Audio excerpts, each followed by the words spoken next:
салом бинандагони гиромӣ. Нашри навбатии барномаи иттилоотии хабарро аз студияи марказии телевизиони варзиш мустақиман манзуратон мегардонем. Дар студия Парвина Ашурзода. соли шашум аст ки дар кишвар чемпионати Тоҷикистон оид ба футбол миёни собиқадорон доир мегардад. Имсол 8 даста дар як давр миёни ҳам барои дарёфти ҷоизаи асосӣ талош мекунанд. қаҳрамони феълии кишвар дастаи Рамис Испечак даври дуюмро бо пирӯзӣ ҷамъбаст намуд. гузориш аз ҷараёни рақобатҳои даври дуюми мусобиқот.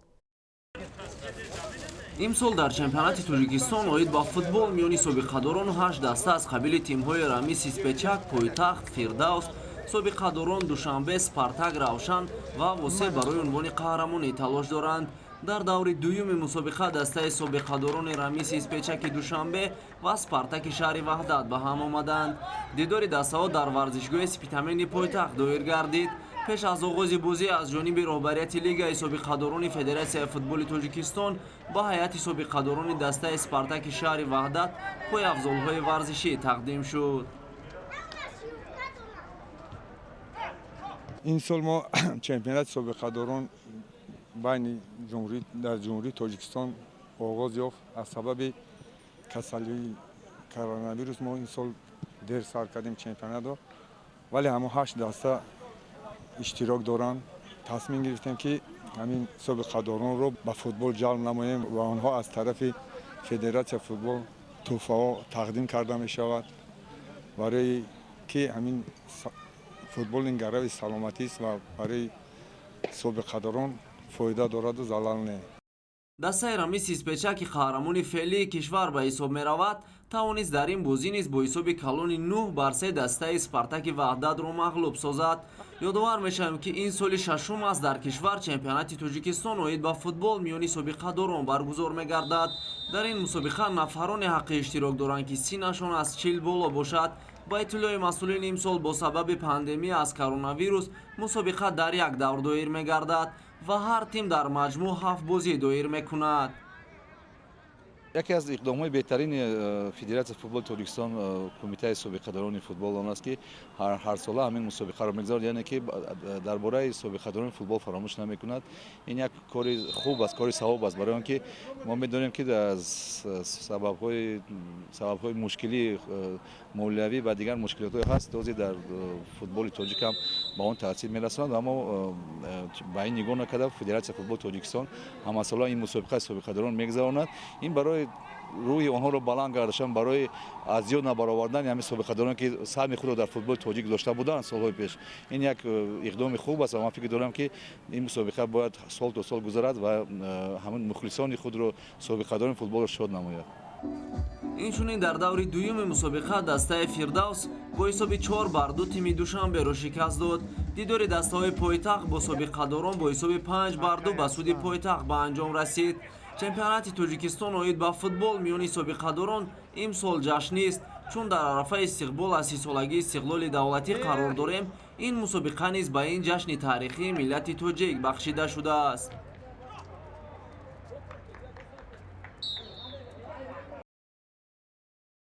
ширкати ватании Формула 55 тасмим гирифт ки то сол ҷашни таърихии истиқлоли давлатиро бо баргузории мусобиқаи футболи хурд дар 5 минтақаи кишвар истиқбол гирад. ба ҳамин хотир дар шаҳри Турсунзода маросими қуръакашии бозиҳо сурат гирифт ки натиҷаи онро ҳамкоронамон шарҳ медиҳанд. бахшида ба 30-солагии истиқлоли давлатии ҷумҳурии Тоҷикистон, ширкати Формула 55 мусобиқаи футболи хурд байни дастаҳои ғайрикасбиро дар шаҳрҳои Кӯлоб, Бохтар, Норак, Турсунзода ва Хуҷанд баргузор мекунад. дар ҳамин росто дар шаҳри Турсунзода низ 8 дастаи ғайрикасбӣ дар риштаи футболи хурд ташкил ва бо ҳам нирӯ хоҳанд санҷид. ба ҳамин муносибат дар толори маҷлисгоҳи меҳмонхонаи Ширкенти шаҳри Турсунзода маросими қуръакашии бозиҳо сурат гирифт. дар ин маросим аз ҳар даста намояндагон ҳузур пайдо карда нахуст дар хусуси чигунагии баргузории мусобиқа ва қоидаву муқаррарот гуфтугӯ сурат гирифта барои беҳтар доир намудани рақобатҳо назару андеша ва пешниҳодоти иштирокчиён пурсида шуду гоҳе маврид дар мавзӯъҳои баҳснок овоздеҳӣ ҳам сурат гирифт то шаффофияти бозиҳо таъмин гардад. сипас як нафарӣ ба намояндагӣ аз дастаҳо баромада қуръа гирифтанду мавқеияти тимҳояшонро дар ҷадвали гурӯҳҳо ба тартиби рақамӣ муайян намуданд. дастаҳо дар ин мусобиқа ба ду гурӯҳи А ва Б ҷудо шуда, дар гурӯҳи А ба тартиб дастаҳои Веҷа Фарма, Коммерсбанк, Эсхата ва Амонатбонк қарор гирифтанд. дар гурӯҳи Б дастаҳои Талко, Тоҷик Матлубот, Фарҳанг ва Ҳумо дар рақамҳои тартибии якум то чорум ҷой гирифтанд. ҳамин тавр тибқи муқаррароти таъиншуда дастаҳои якуму дуюм бо ҳам ва дастаҳои сеюм ва чорум бо ҳамдигар нерӯ хоҳанд санҷид ва пас аз анҷоми даври гурӯҳӣ ду дастаи бартари ҳар гурӯҳ ба даври баъдӣ роҳ хат мегирад.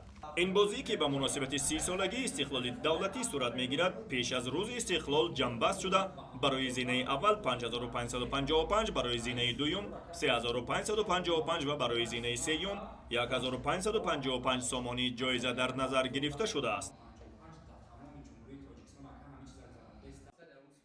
бахшида ба 30-мин солгарди истиқлолияти давлатии ҷумҳурии Тоҷикистон дар толори конферансияи меҳмонхонаи Хатлони шаҳри Кӯлоб маросими қуръакашии мусобиқаи футболи хурд барои дарёфти ҷоми Формула 55 байни кормандони идорау ташкилот ва муассисаҳо баргузор гардид. ёдовар мешавем ки ин мусобиқа 31 август оғоз гардида то 7 сентябр идома меёбад ва дар ин тадбири варзишӣ 16 даста дар 4 зергурӯҳ бо ҳам майдондорӣ мекунанд. аз ҷониби намояндаи Лигаи футзали Тоҷикистон дар минтақаи Кӯлоб бори дигар ба сардорони дастаҳо қоидаҳои баргузории мусобиқа фаҳмонида шуд ва аз дастаҳо тақозо карда шуд ки ба мусобиқот ҳамаҷониба тайёрӣ бубинанд. ҳамчунин иттилоъ дода шуд ки ҳар як даста барои бозӣ бо ду сару либос бояд ҳозир шавад то раванди мусобиқа ба таври зарурӣ ҷараён гирад. гуфта шуд ки ин мусобиқа ба хотири тарғиби футболи хурд миёни кормандони ташкилоту идора ва ба ин васила ҷалби онҳо ба варзиш ва солимӣ ба роҳ монда мешавад. бахшида ба 30-солагии истиқлолияти давлатии ҷумҳурии Тоҷикистон дар тамоми шаҳру ноҳияҳои мамлакат аз тарафи ширкати миллии Формула 55 мусобиқаҳои гуногуни варзишӣ аз он ҷумла футболи хурд баргузор мешавад. имрӯз дар шаҳри Кӯлоб мо аллакай 16 дастаи пурқувватро аз тамоми идораву ташкилотҳои марбутаи шаҳр интихоб намудем ва бозиҳо аз пагоҳ баъди соати корӣ баргузор мегардад.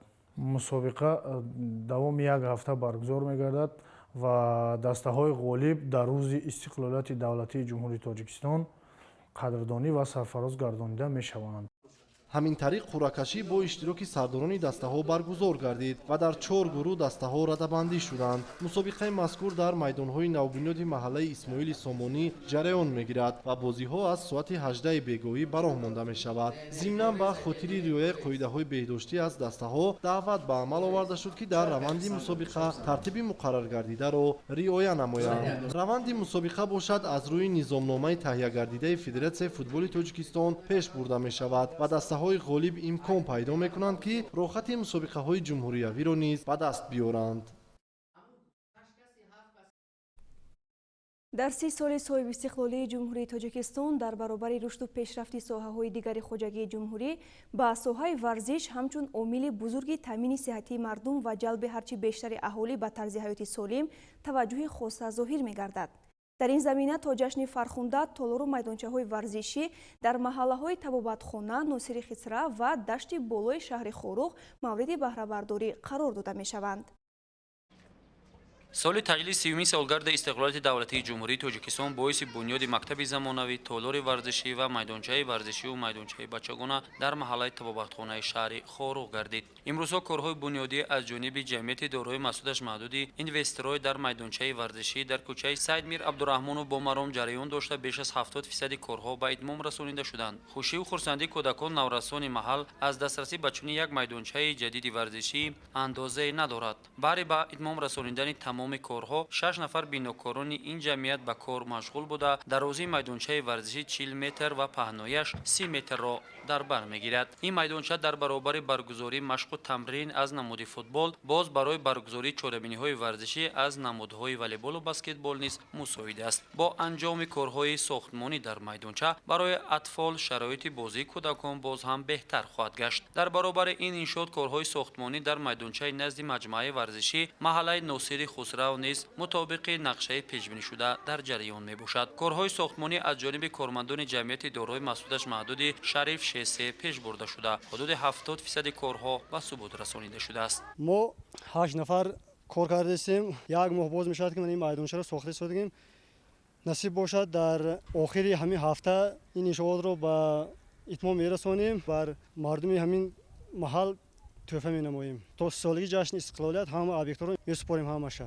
70% کارها بود شدگی، 30% دیگر موندگی که در روزهای نزدیک تمام می‌کنیم. дарозии майдон 38 метр буда, паҳнои он ба андозаи 18 метр тӯл мекашад. масъулаи сохтмонӣ сари вақт вориди майдончаи сохтмонӣ гардонида шуда, итминони комил меравад ки майдонча бо бунёди майдонча барои бозии кӯдакона дар пешорӯи ҷашни мубораки миллат 30-уми солгарди истиқлолияти давлатии ҷумҳурии Тоҷикистон мавриди баҳрабардорӣ қарор хоҳад гирифт. дар шаҳри Истарафшан мусобиқаи ҷумҳуриявӣ оид ба гӯштини юнонурумӣ барои дарёфти ҷоми устоди варзиши дараҷаи байналхалқӣ Муроҷон Туйчиев баргузор гардид. ин чорабинии варзишӣ беш аз 150 нафар варзишгарони аз 14 то 16 соларо аз вилоятҳои Суғду, Хатлон ва шаҳри Душанбе ба ҳам овард. тафсилоти бештар дар гузориши навбатӣ. در شهر استرافشان بخشیده به 30-سالگی استقلالیت دولتی جمهوری تاجیکستان مسابقه جمهوری عاید به گشتین یونانی رومی برای دریافت جام استاد ورزش درجه بین المللی مروجان تویچیف برگزار شد. در مراسم افتتاحی چهاربینی نمایندگان کمیته کار با جوانان و ورزش نزد حکومت جمهوری تاجیکستان و مربیان و سابقه‌داران ورزش اشتراک نموده از رشد ورزش در کشور در طول سالهای صاحب استقلالی یادآور شدند. قطع کرده شد که نماد گشتین یونانی رومی در برابر دیگر منطقه‌های کشور در شهر استرافشان محبوبیت زیاد دارد. مروجان تویچیف دستپروری مکتب ورزشی شهر استرافشان یکی از بهترین ورزشگران کشور است که بارها تاجیکستان را در مسابقه‌های جهانی و بین المللی در نماد گشتین یونانی رومی معرفی نموده است. مروجان تویچیف دارنده مدال بازی‌های آسیایی 2010 می باشد و چند کرته جایزه‌دار چمپیونات آسیا می باشد مسابقه‌های بین‌المللی. مروجان تویچیف در وزن 130 کیلوگرم سالهای طولانی تاجیکستان را در عرصه بین‌المللی معرف میکرد. به نهایت ورزشگر خوب بود. امروز آمده شده است که مسابقه را به دریافت جام مراد تویچیف گذرانیم. نماد گوشین یونان رومی در تاجیکستان انکشاف یافته ایستاده است. بین نورسان، جوانان، کلانسالان خیلی خوب است. در این چهاربینی ورزشی جمهوریوی 154 نفر ورزشکارانی از 14 تا 16 ساله از شهر دوشنبه و ولایت‌های سوغد و خطلان اشتراک نموده در وزن‌های از 35 تا بیش از 85 کیلوگرم بین هم زور آزمایی کردند. مسابقه در سطح بلند تشکیلی تا 2 روز ادامه یافت و داوران در 12 وزن غالبان و جایزه‌داران را معین نمودند. ورزشکاران ولایت سوغد با به دست آوردن 8 مدال طلا، 5 نقره و 9 برنجی در حیات دسته‌ای صاحب مقام اول شدند. جای دوم را ورزشکاران شهر دوشنبه با گرفتن 3 مدال طلا، 4 مدال نقره و 8 مدال برنجی به دست آوردند. مقام سوم با 1 مدال نقره و 5 برنجی نصیب دسته ولایت خطلان شد. غالبان و جایزه‌داران مسابقه صاحب تحفه‌های خاطروی و مدال افتخارنامه ها شدند. бахшида ба 30-солагии истиқлоли давлатии ҷумҳурии Тоҷикистон дар ҷамоати деҳоти ғозиёни ноҳияи Бобоҷон Ғафуров мусобиқаи мактаби варзишии рақами 1 ноҳия оид ба гӯштини тарзи озод баргузор шуд. дар ин чорабинӣ беш аз 100 нафар наврасони аз 11 то 14 сола иштирок намуда байни ҳам зӯрозмоӣ карданд. در تالار ورزشی جماعت غازیان ناحیه باباجان غفورов مسابقه مکتب ورزشی رقم 1 این ناحیه عاید به گشتین طرز آزاد برگزار شد. در این چهاربینی ورزشی بیش از 100 نفر ورزشکارانی نورسی از 11 تا 14 ساله اشتراک نموده در وزن‌های از 20 تا بیش از 58 کیلوگرم بین هم زور آزمایی کردند. چنانکه که مسئولین مکتب ورزشی رقم 1 ناحیه باباجان غفورov اطلاع دادند این نماد ورزش المپی در ناحیه باباجان غفورov سال از سال رشد و نمو یافته ایستاده است و قریب در اکثریت جماعت‌های دهات ناحیه مربیان از روی این رشته ورزش به کودکان و نورسان و جوانان و کلانسالان تمرین می‌دهند. طولی 5 سال است که من در نمودی گشتنی ترزی آزاد مشغول تمرین میکنم. من نمودی گشتنی ترزی آزاد بسیار مقبول است و از خودی آرزو داشتم که در به همین گشتنی ترزی آزاد مشغول شوم. ما امروز کودکان و نورسان بسیار خوشحال هستیم که در دولت ما همه میخه شرایط ها هستند و ما به حضور مشغول تمرین کرده در میخه مسابقه ها اشتراک میکنیم. نتیجه صاحب استقلالی کشور و توجه حکومت جمهوری تاجیکستان نسبت رشد و عمومیت ورزش است که سال سال ورزش و تربیت جسمانی در تمام منطقه‌های مملکت از جمله جماعت و دهه‌ها نیز رشد یافته صف ساکنانی که با طرز حیات سالم روی می‌آورند افزوده ایستاده است. مسابقه مذکور در سطح خوب تشکیلی جریان گرفت و داوران ورزشکاران بهترین را معین و قدردانی نمودند. ورزشکاران بهترین این مسابقه در چهاربینی‌های ورزشی ولایتی حقوق معرفی کردنی نوحه باباجان غفورов را پیدا کردند. بینندگان گرامی، این آخرین خبر همین نشر بود. با رسیدن اطلاعات تازه شما را در نشرهای منبعد آشنا خواهیم کرد. با ما باشید.